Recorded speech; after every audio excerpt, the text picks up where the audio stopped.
today I'm going to talk a little bit about traction control. I pretty much drive a 2017 Honda Civic Hatchback Sport, a very fun car to drive. This is where my traction control is actually located, right beside to the left of the driver door and the steering wheel. Some cars may locate it elsewhere. The reason why I'm actually doing this video is that most of you who are familiar with modern cars know that most front wheel drive cars are now making what they call traction control. Traction control is not as effective as driving an all-wheel drive car, but it does play a role. The way traction control actually works is that, let's say you get stuck in the winter season or you go hunting. The wheel that has the most power or the most traction per se, it tends to lock that wheel and send the power to the wheel that has less traction. That wheel will continue to fight on its own as long as you give it chatter until it actually gets some traction. Whenever it gets traction, it pretty much split back the power 50-50 to both wheels, and then they start to work independently on their own. It's pretty much like having a relationship where if the husband is down, the wife would, pretty much embrace him until he gets back on his feet. Or if the wife is down, the husband will pretty much do the same thing. It's vice versa. That's exactly how it works. But traction control, sometimes what you could do is that, let's say you ever get stuck. All you have to do is pretty much disable your traction control.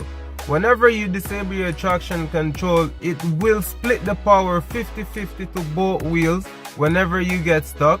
And then instead of having one wheel fighting to get some traction, both wheels pretty much work independently on their own.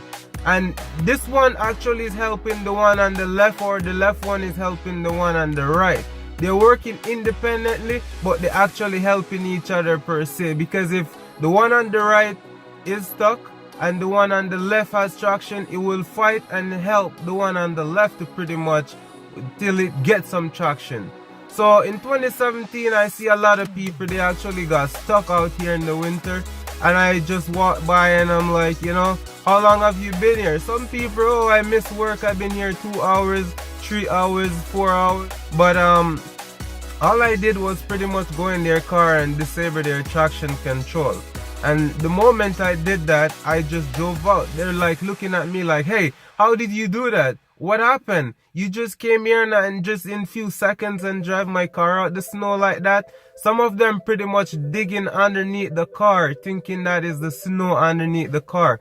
But I tell a lot of them, if you were able to drive over the snow and park here, that means that's not the problem for you getting out. Your wheel spinning and you're pretty much hitting black ice.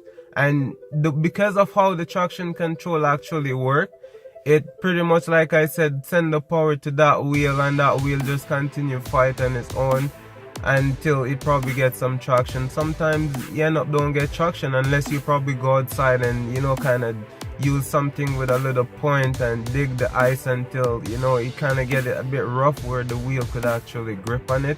Some people are pretty mad, like they're saying, hey, how comes I have the best winter tire and I'm out here still stuck and so forth. But what you could pretty much do at times too is like have some salt in your car, and whenever you park in the winter, you just put some, if it's an all-wheel drive car, you could put some between the 4 wheels, or if it's a front-wheel drive car only, you could just put some between the 2 wheels in front or behind. Because you don't have to put at the back pretty much, because the back one actually depends on the front one. So peace out, like my video and subscribe to my channel.